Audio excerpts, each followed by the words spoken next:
sunset. So I've been watching your videos. I'm in Vermont, so that's the sunset. Over here in the east,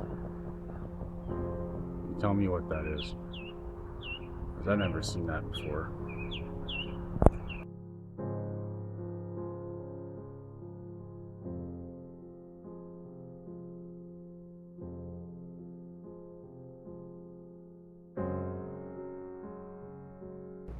Hi everybody, it's Steve Olson. It is June 8th, 2016. This is your updates for the week. This is George Creek Orchard, Australia. What we're looking at basically is sunrise in the east and then also a subsequent event in the west. Now from the northern hemispheres, we're seeing just the opposite. We're seeing the sun set in the west and then light in the east. But this is a significant development because it shows that things are getting very, very close. This comes from the Florida area. Again, this is looking, or the southeast United States. This is looking west at sunset, and we've got a beautiful sunset here. The problem is when you turned around to the east, we saw a light source coming from behind the planet. That's not good. Here's some amazing pictures that we got from Ohio of an orb that is definitely sitting on the horizon, and it's very clear to see. Very similar to Wayne's picture from a couple weeks ago, but what we see here is, yeah, you see clouds behind it. Consider the possibility that those clouds are in space behind the planet. Okay. Now, if you watch this very carefully, again from George Creek Orchards, you should see a planet moving across the screen in this succession of photographs. This is the first time I've seen this in the Australian webcams. I've seen it in Italy, I've seen it in the United States, I've seen it in France. It's the first time you see it come moving here. And then you'll see it, move across, hides behind that layer, and then boom, it's going to come out here. Boom. That happened yesterday, you guys. More corroborating evidence. Okay, so what we're looking at here is the last 3 days of data, probably about 70 samples or so far. The number keeps growing. It just takes a lot of time to input it. Trust me, you guys, this is a full-time job. I do this 10 hours a day, and it's really hard to keep up. Anyway, so here's what we found. So far, the chemical trail and orb sighting study has netted a couple of things, a couple of great observations. The first thing is that we don't have a big part of the sky to look at. Now, we do have sometimes chemtrails going from one side of the sky to the other, but these are the results. So 54% of our chemtrails and in a total of 77% are in Orion and Draco, which are kind of opposite in the sky, and I'm going to show you that in a second. Pisces at 9%, that's actually increasing because we think that there's planets that have moved into Pisces. Sagittarius at 7%, primarily those are light sources that come from Sagittarius in that area. And then other is 7%, just a mixture of other constellations. But let me show you what it looks like in the sky now, okay? So here's our solar system scope. This is what I recommend as a starting point. And you can also get Stellarium is another good one, or any number of the other ones. So the first thing that happens is it just starts out and it just does various things. And so you click on it, and then it stops it. And then in the bottom, you have a date. So you can go into that date and actually change it to see what the solar system alignment is on any given day. Okay? Now there are two different views in solar system scope. There's the kind of looking at the solar system from space view like this, right? Where you can move it around and look at different things, right? And then there's this other view, which is the telescope view, which gives you a horizon, an approximate horizon, and the ability to look around and see the different constellations. Now, here is what it looks like here today. Again, this is not a daytime shot. They're trying to show you the constellations in the daytime. But there's the sun. The corona of the sun would be covering almost all of Mercury, Orion, Gemini. It would be very hard to see any of these without the solar map, okay?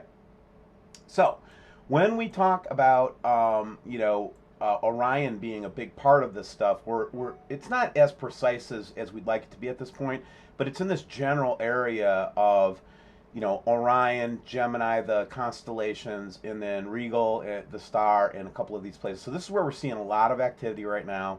we're seeing a lot of activity over by Pisces. So if you drew a line between Orion and Pisces, this is where most of the activity is taking place. So if you're asking me where you should be looking for this system, my answer to you would be draw a line between Orion and Pisces, the top of the head of Pisces, and then this is the area where we're seeing the most activity right now. Now, last night, I actually saw a planet, which they covered up very quickly. I saw it through polarized lenses, and it was actually about in the Cassiopeia or Perseus area right in there, but it was moving fast, so it's not something I could track or get a fix on. But most of the sightings are coming from Orion, so you can go check it out on your own and just play around with it. You can do it so they can show what it would look like in an hour or what it looks like over the course of a day. It's a fun program. But again, Stellarium is good. Solar Scope is good because it's just something you can pull right up on the web. You don't have to load any software. You can just put it. You can just look at it from the Java browser in your own, in your browser. No additional tools needed. And then the other place that we're seeing a lot of activity is in this between northwest and northeast in this area around Draco. And that's where we're seeing the majority of the other sightings of orbs and other things from the study. So I hope that helps you to understand where to look. Typically you want to look in Draco if you want to get a look at what's going on, or in Orion to Pisces. Those are the two places. And then finally, the last thing I'll point out is that the light source is coming somewhere from below the horizon around Sagittarius. So it comes up this way in the northwest. So especially when we're seeing the sun, setting in, we're actually having the sun set in the west and then actually getting light in the east too. So it's all kinds of neat stuff, but those are the main points. Okay? Hopefully that helps you in your search and research. Okay, so what we're taking a look at here is, this is in Melbourne, Australia, and the sun is setting behind, or sun is rising behind his back, and this is the sun coming. This is a big light show coming from the opposite sky. Okay, we got another picture. This one I give credit to Media War UK for sending this one to me. It was a wheel photo from the UK again, the green wheel in the sky. Again, very strange. This is that, yeah, sun flares. That's not a sun flare, obviously. It's some kind of an object with a wheel in space, which is very strange. This is the second time in 3 days that I've seen this clear of a photograph of it from a different part of the world. All right, let's take a look at some subscriber photos really quick. This is the United States. Here we have a very strange shadow, which goes with the Sam Hoffman big planet theory, but that looks like top of a planet to me. I don't know what else to say about that. This one here, we've been getting these nice shots of this orb from these webcams. This is Clark's Point East in Australia. Again, you can see, no, I think this is somewhere else. But anyway, the point is that we're looking at these red orbs in the sky again. And what's interesting about those orbs is that they've got a lot of detail to them. And then as we're doing our new chemtrails study, people are looking up again at the chemtrails and then noticing the halo again and sending me the pictures of the halo, which again, the halo seems to be there all the time. It just seems like the conditions to see it are different at different times. Here's one where a guy actually did the back window trick to capture the orb up in the upper right of the sun. And there's him doing it with just his camera straight up.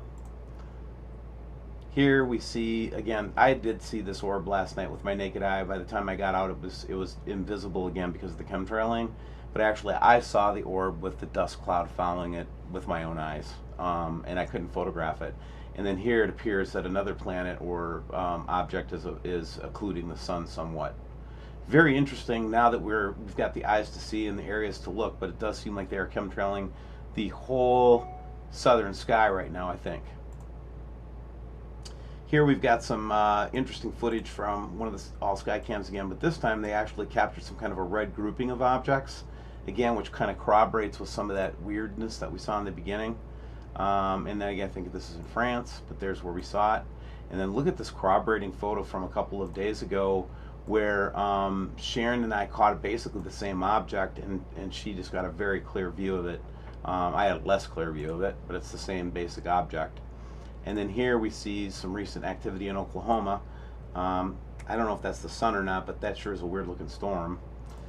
And then here's one that I thought was interesting. I'm not sure if the lightning is actually striking this rainbow or whatever it is, but it sure is a compelling photo. Very compelling. And so that's kind of the subscriber photos for the day. Before I let you go, though, I wanted to show you what really got me into this thing in the beginning. And this was when on December 15th, when I first started really getting serious about this subject. And I actually recorded it from all the way off the other side of the screen. And this is what we were seeing coming up from the South Pole. Now, of course, this is going to be moving up on our flanks. But the point I'm trying to make is that I've been watching this since December, almost have my eye on it completely. And I can tell you for a fact, my friends, that things are going to start changing and happen in rapid succession. And so I think it's incredibly important at this time is to put down our differences and start to get together and really think about how we're going to make it through this together. And with that, the best way to do that in my world is to get close to the Holy Spirit through Jesus Christ. I just need to tell you that time is running out. I do believe that we have a limited amount of time. Things are accelerating. And I just want to wish you all the best. Thanks.